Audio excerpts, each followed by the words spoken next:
Welcome to your review of energy metabolism in sports and performance nutrition. Ah, it's great to be here. You already know that what you eat, has a massive impact on how well you perform, but we're going to explore exactly how that works today.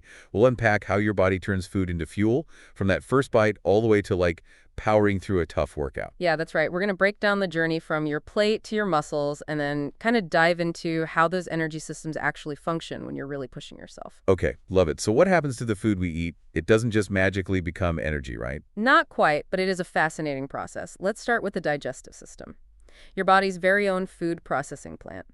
First up is your mouth, where chewing or mastication, if we want to get technical, is crucial. Chewing? Really? That seems almost too basic. It might seem simple, but breaking down food into smaller pieces really helps your stomach do its job more efficiently. That makes sense. So what happens in the stomach? Okay, so think of it like a powerful mixer. It uses hydrochloric acid and enzymes to further break down the food. Hydrochloric acid? Whoa, that sounds intense. It is. It helps dissolve proteins and eliminate any harmful bacteria that might have, hitched a ride on your food. Wow. Okay, so the stomach does its thing, and then what? Next stop is the small intestine. This is where most of the digestion and absorption happens. Hold on, the majority. How long is this thing? It's divided into three parts: the duodenum, the jejunum, and the ileum. And here's the amazing part. The small intestine's surface area is enormous. It's roughly the size of a tennis court. A tennis court? Seriously, that's incredible. It is. All those folds and tiny finger-like projections called villi create this huge surface area for absorbing nutrients. Wow. Okay, mind blown. So nutrients get broken down, but how do they actually get absorbed? Do they just float into the bloodstream? Not exactly. There are a few different mechanisms at play here. Think of passive diffusion, like a slide. Some nutrients, like certain fats, just glide through the cell membranes from a high concentration to a low one. Easy peasy. What about the nutrients that need a little help? Ah, that's where facilitated diffusion comes in. These nutrients need a doorman, especially protein, to escort them across the cell membrane. So they get the VIP treatment. Precisely. And then we have active transport, which is more like swimming upstream. These nutrients need energy to be pumped across the membrane against the concentration gradients. Okay, that's amazing. So once nutrients are absorbed, they need to be transported throughout the body.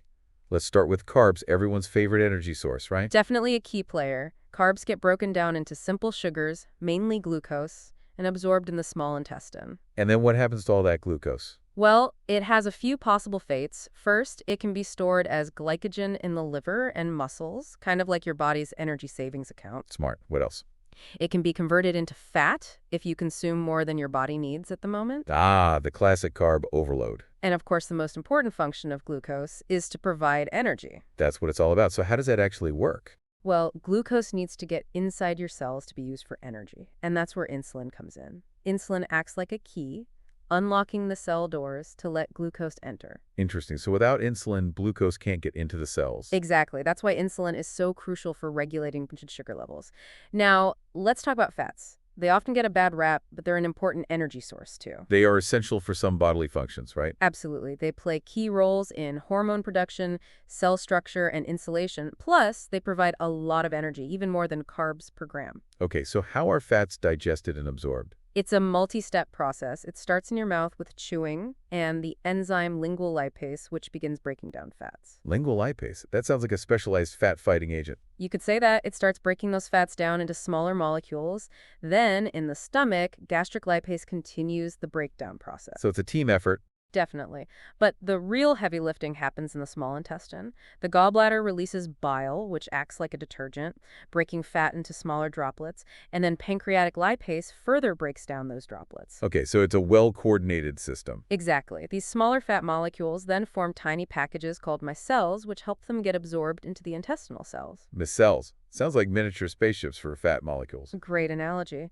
And from there, they're absorbed into the body mainly through passive diffusion, just like sliding down a slide. Just like we talked about before. Precisely. However, it's important to note that conditions like Crohn's disease can impair fat absorption, which can lead to various health issues. That's good to know. So once fats are absorbed, where do they go? Unlike most nutrients that head straight for the bloodstream, fats take a detour through the lymphatic system. The lymphatic system, isn't that part of the immune system? You got it. Fats first enter the lymph and travel in special vehicles called chylomicrons. Eventually, they make their way into the bloodstream. It's like a scenic route for fats. You could say that. Once in the bloodstream, an enzyme called lipoprotein lipase helps cells take in the fats they need. Fascinating. Fats really are VIPs with their own dedicated transport system. It's definitely a more complex journey compared to carbs or protein. Speaking of protein, let's dive into that. It's all about building muscle, right? That's a big part of it, but protein does so much more. It's involved in building and repairing tissues, making enzymes and hormones, and even transporting other nutrients. Wow, protein is a busy bee. It is, and like fats, protein digestion starts in the mouth with chewing, breaking it into smaller Choo pieces. choo coop, got it. Then it moves to the stomach where churning and acid denaturation occur. The stomach acid unfolds the proteins, making them easier to break down. Acid denaturation, that sounds pretty intense. Finally, in the small intestine, enzymes called proteases and peptidases break the proteins down into individual amino acids. Amino acids, the building blocks of protein. Exactly. These amino acids are then absorbed into the bloodstream, How does that happen? Active transport. mainly through facilitated diffusion and active transport, combination of the VIP doorman and swimming upstream. Got it. So we followed carbs, fats, and protein from digestion to absorption. What happens next? How does the body actually use these nutrients to fuel exercise? To understand that, we need to talk about the cellular powerhouse, the mitochondria. Mitochondria, I remember those from biology class. They were like the energy factories of the cells, right? Exactly. They're where the majority of the body's energy currency, ATP, is produced.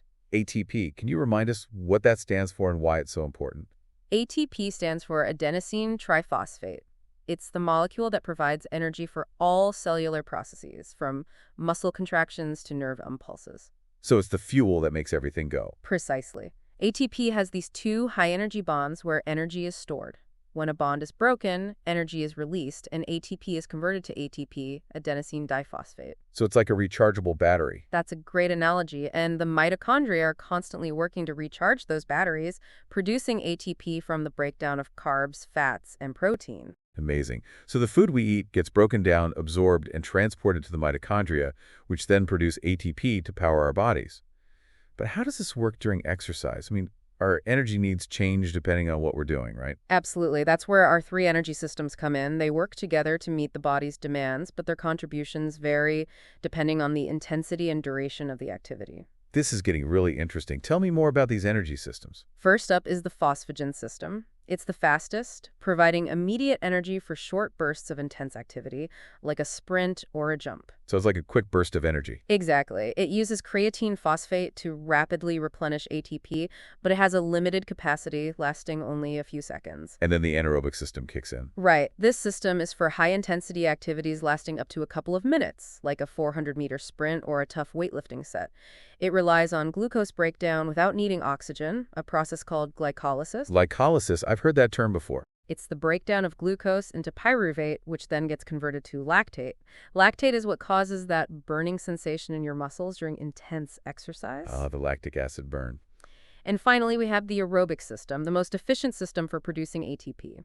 This one's all about sustained energy for longer duration, lower intensity activities like running a marathon or cycling for hours. So it relies on oxygen. Exactly. This system uses oxygen to break down carbs, fats, and even protein to produce ATP. It takes longer to get going than the other two systems, but it can provide energy for hours. So all three systems work together, but their contributions shift depending on what we're doing. Precisely. Think of it like a relay race. The phosphagen system kicks things off, passing the baton to the anaerobic system, and then the aerobic system takes it for the long haul. Okay, that makes perfect sense. But how does knowing all of this help us make better food choices for performance? Great question. Each energy system relies on different fuel sources.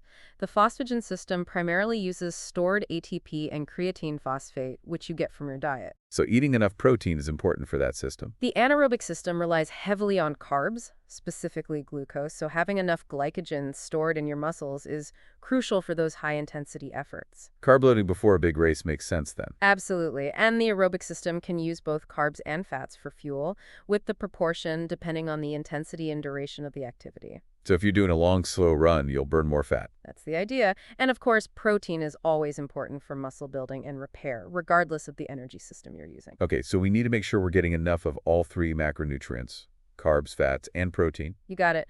And the specific amounts will vary depending on your individual needs, your activity level, and the type of sport or exercise you're doing. But the key is understanding the basics of how your body uses energy, then tailoring your nutrition to support that. This has all started to click. We've gone from the basics of digestion and absorption to the intricacies of energy systems. And now we're seeing how it all connects to what we eat. It's like we've built a solid foundation. Exactly. Now that we've got that foundation, we can start building on it and exploring the more practical applications of all this knowledge. Sounds good. I'm ready for the next level. Perfect. Let's delve a little deeper into how to fuel your body for peak I'm performance. all ears. So we've covered the basics of how our bodies process food and generate energy. Now let's talk about how we can actually use this knowledge to fuel our workouts and improve our performance.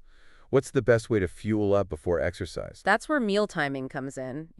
Providing the right fuel at the right time can really make all the difference. Makes sense. It's like you wouldn't try to fill up your car with gas while it's speeding down the highway. Exactly. Ideally, you want to have a meal with both carbs and protein about 2-4 hours before your workout. Why the combo of carbs and protein? Well, carbs provide that readily available energy your muscles crave, while protein helps prevent muscle breakdown and kind of jumpstarts recovery. Smart. What if I don't have time for a full meal that far in advance?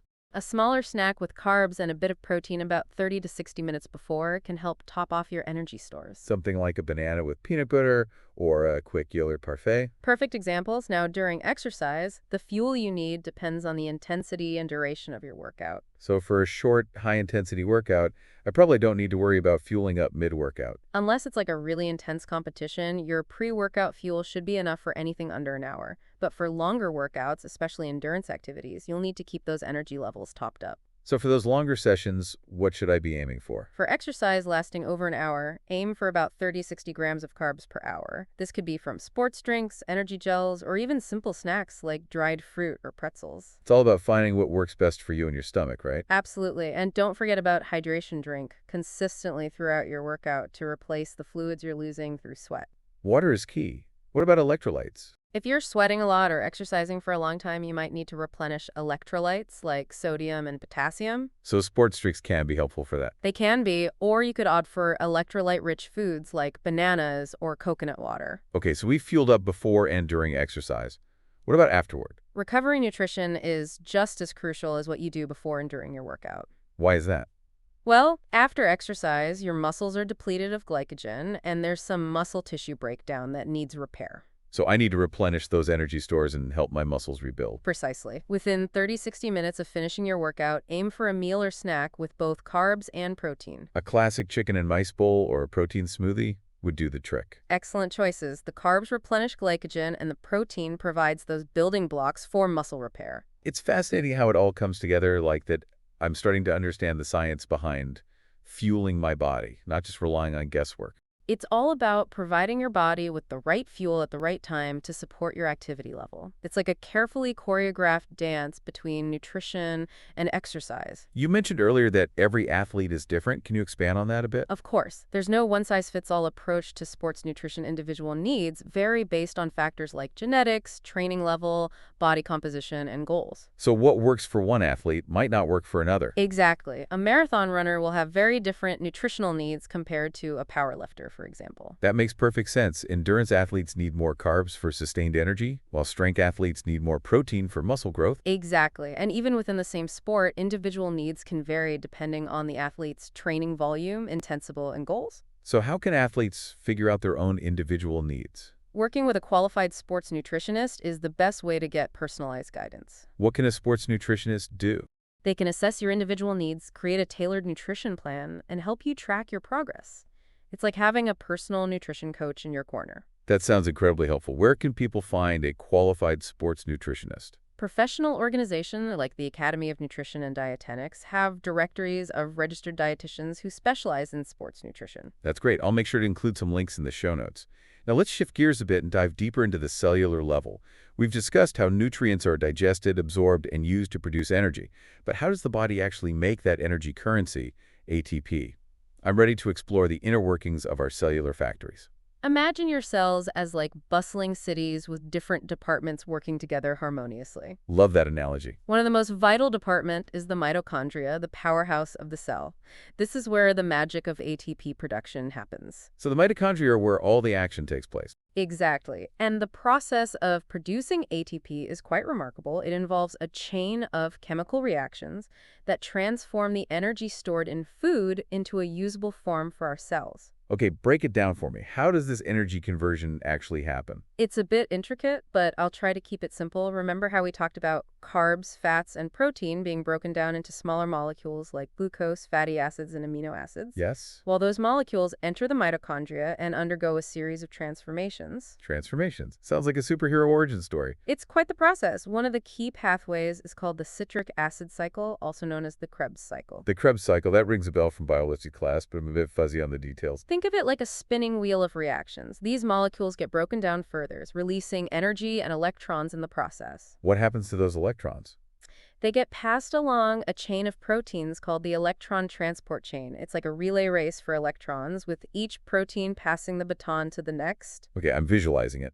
And as these electrons move down the chain, they power pumps that move protons across a membrane. Protons, those are tiny particles, right? Yes, they're positively charged particles.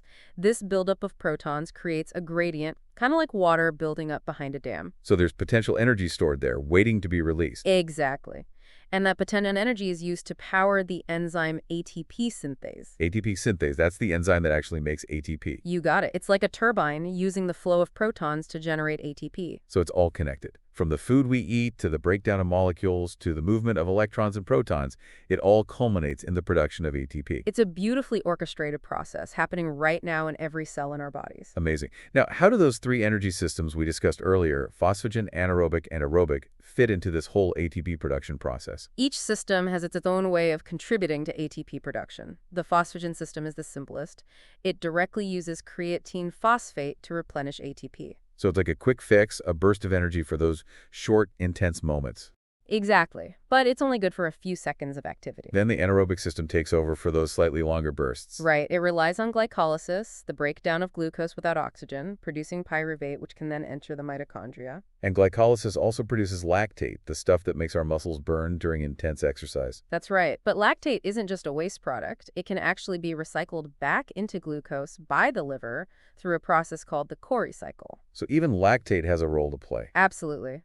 And finally, we have the aerobic system, the endurance powerhouse. The one that relies on oxygen for those long hauls. Exactly. This system can use all three macronutrients, carbs, fats, and protein. But it prefers carbs and fats for optimal efficiency. They're the most efficient fuel sources for the aerobic system. These molecules are broken down into smaller units that enter the mitochondria and fuel the citric acid cycle and electron transport chain, ultimately leading to ATP production. Okay. And because it uses oxygen, the aerobic system can produce much more ATP than the anaerobic system. It's the system that keeps us going for those long runs and rides. Exactly. But it takes longer to ramp up compared to the other two systems. That's why we need all three systems working together, each contributing based on the demands of our activity. They each play a crucial role in meeting our energy needs, depending on the intensity and duration of what we're doing. This whole energy metabolism process is like a complex symphony, with different instruments playing their parts at different times. And the conductor is our body's incredible ability to adapt and respond to changing energy demands. It's truly amazing how our bodies can do all of this without us even thinking about it. It is quite remarkable. Now, we've been focusing on the science behind energy metabolism, but how can we use this knowledge to, improve our health and performance? That's the million-dollar question. What can we do to boost our energy levels and support our overall well-being? Let's explore some practical tips and strategies that you can implement in your daily life. First and foremost, focus on a balanced diet.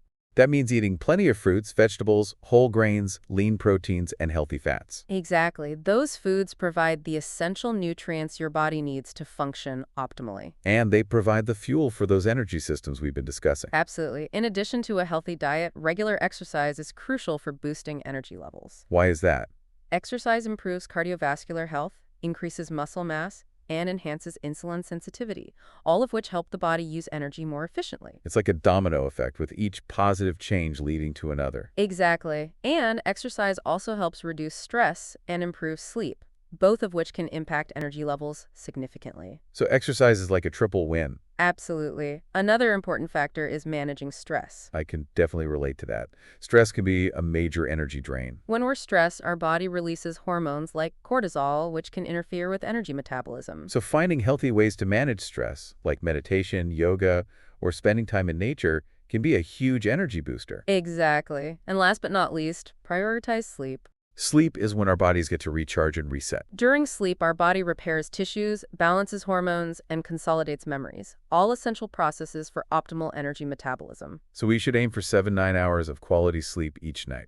That's the ideal range for MOA adults. Now, we've covered a healthy diet, regular exercise, stress management, and adequate sleep. Those are all key pillars for supporting our energy levels. Okay. And they all work together synergistically, creating a holistic approach to well-being. It's like building a solid foundation for our health and performance. Exactly. It's not just about one thing, but about creating a healthy lifestyle that supports optimal energy metabolism. Okay, so we've talked about the science, the systems, and the strategies for fueling our bodies. Now I'm curious, like how all of this applies to specific sports. We've touched on different athletic needs, but can we get into some real-world examples? Absolutely. Remember those three energy systems we talked about, the phosphagen, the anaerobic, and the aerobic? Well, each sport relies on them to varying degrees. Right, like a sprinter uses that phosphagen system way more than a marathon runner. Exactly. And understanding your sport's primary energy demands can really help you personalize your nutrition plan. So let's play a game. Let's say I'm a powerlifter. What should my plate look like? Okay, powerlifting, it's all about those short bursts of maximal effort, right? Relying heavily on that phosphagen system, you need ample creatine phosphate stores for that. So protein is super important. Yes, but don't forget about carbs. Even those short bursts eventually tap into the anaerobic system. Adequate carbs will help fuel those efforts too. So a mix of protein and complex carbs is ideal. Exactly. Think lean meats, fish, whole grains, and plenty of veggies. Okay, now I'm a marathon runner. What's my fuel strategy? All right, the marathon that epitomizes aerobic system dominance, you'll be burning a mix of carbs and fats for hours on end. So carb loading before the race is key. Absolutely, but don't neglect those healthy fats in your training diet. They provide that sustained energy for those long runs. So things like avocado, nuts, and olive oil are my new best friends. Exactly. And during the race itself, you'll need to replenish those carb stores with gels, sports drinks, or maybe some easy-to-digest dried fruit. All about maintaining stable energy levels for the long haul, right? Precisely. And of course, that post-race recovery with both carbs and protein is crucial for replenishing and repairing. This makes me realize that nutrition isn't just about following some, generic guidelines. It's about understanding how your body works and fueling it specifically for what you're asking it to do. You got it. It's about becoming a student of your own metabolism and learning how to optimize it. And isn't it amazing how much control we have over that through our food choices? It truly is. We're not just passive recipients of energy, we're active participants in this incredible process. I'm feeling pretty inspired to pay more attention to what I'm putting into my body and how it's impacting my performance. That's the power of knowledge. We've covered a lot of ground in this deep dive, from the complexities of digestion to the nuances of energy systems. But it all boils down to this: understanding how to fuel your body for optimal performance. It's been an amazing journey through the world of energy metabolism and performance nutrition. I feel like I've gained a whole new understanding of how to fuel my body to success, both in and out of the gym. It's been a pleasure sharing this knowledge with you. Remember, keep learning, keep experimenting, and keep fueling your potential. And to all our listeners, thank you for joining us on this deep dive into energy metabolism in sports and performance nutrition. Until next time, stay curious, stay informed, and keep pushing your limits. 40-second 8.